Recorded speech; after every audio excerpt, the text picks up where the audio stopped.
غیر قانونی طور پر بھارت کے زیر قبضہ جموں کشمیر میں تحریک مزاحمت کے قائد سید علی گیلانی کی پہلی برسی پر انہیں خراج عقیدت پیش کرنے کے لیے یکم ستمبر کو مکمل ہڑتال کی جا رہی ہے اور سری نگر کے علاقے حیدر پورہ کی طرف مارچ کیا جا رہا ہے۔ سید علی گیلانی نے گزشتہ برس یکم ستمبر کو بھارتی پولیس کی حراست میں حیدر پورہ سری نگر میں اپنی رہائش گاہ پر جام شہادت نوش کیا تھا، جہاں انہیں ایک دہائی سے زائد عرصے تک مسلسل نظر بند رکھا گیا۔ ہڑتال اور مارچ کی کال کل جماعتی حریت کانفرنس نے دی ہے اور دیگر حریت پسند تنظیموں نے اس کی حمایت کی ہے۔ کل جماعتی حریت کانفرنس نے ائمہ مساجد اور علماء کرام پر زور دیا ہے کہ وہ سید علی گیلانی کو خراج عقیدت پیش کریں اور مساجد میں خصوصی دعاؤں کا اہتمام کریں۔ حریت کانفرنس نے کنٹرول لائن کے دونوں جانب اور دنیا بھر میں مقیم کشمیریوں سے اپیل کی کہ وہ عالمی برادری کی توجہ مقبوضہ جموں کشمیر میں بھارتی مظالم کی طرف مبذول کرانے کے لیے احتجاجی مظاہرے کریں۔ حریت قیادت نے بزرگ رہنما کو خراج عقیدت پیش کرتے ہوئے کہا ہے کہ سید علی گیلانی دیانت اور امانت کا مجسمہ تھے، جنہوں نے اپنی پوری زندگی کشمیر کاز کے لیے وقف کر دی۔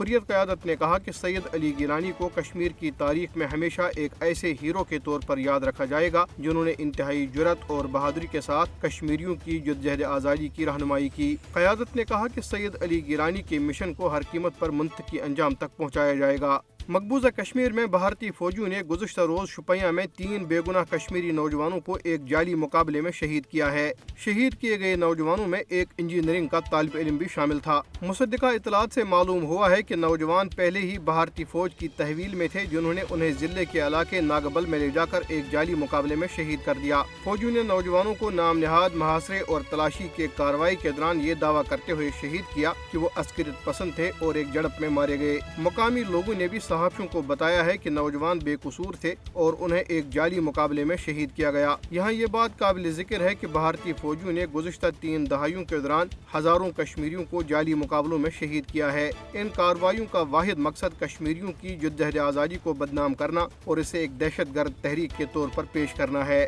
نئی دہلی کی جامعہ ملیہ اسلامیہ کے طلباء نے کارکن صفورہ زرگر کے داخلے کی منسوخی پر یونیورسٹی انتظامیہ کے خلاف احتجاج کیا۔ طلباء کا کہنا ہے کہ یونیورسٹی انتظامیہ زرگر کو اس لیے نشانہ بنا رہی ہے کیونکہ وہ کئی احتجاجی مظاہروں میں سب سے آگے تھی۔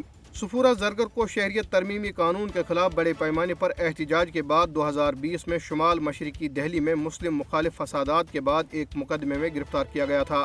یونیورسٹی کے شعبہ سوشیالوجی نے ان کے مقالے کے کام میں غیر تسلی بخش پیش رفت کا حوالہ دیتے ہوئے داخلہ منسوخ کر دیا۔ زرگر نے 2019 میں مربوط M Phil P H D program میں سوشیالوجی میں داخلہ لیا تھا۔ انہوں نے students Islamic organization of India سمیت مختلف طلباء تنظیموں کے پلیٹ فارم سے احتجاج میں شمولیت اختیار کی تھی۔ احتجاجی طلباء کا کہنا تھا کہ یونیورسٹی جان بوجھ کر انہیں نشانہ بنا رہی ہے۔